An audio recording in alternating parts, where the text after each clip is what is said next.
গতকাল হয়ে গেল মা অরণ্য ষষ্ঠীর পুজো, যেটা আমরা জামাই ষষ্ঠী হিসেবেও জেনে আসছি। তো আমি কিভাবে এই অরণ্য ষষ্ঠীর পুজো করলাম সেই ভিডিওটা আজকে তোমাদের সঙ্গে শেয়ার করব।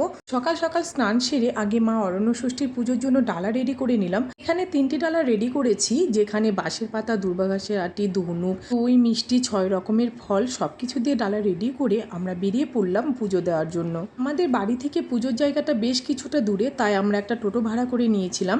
তারপর দেখো পৌঁছে গেছি আমাদের পুজোর জায়গায়, আর এসে আমরা দেখলাম তখনও ডালা তেমন জমা পড়েনি, ঠাকুরমশাইও ছিলেন না। তো আমরা যাবতীয় রিচুয়ালসগুলো করে নিলাম।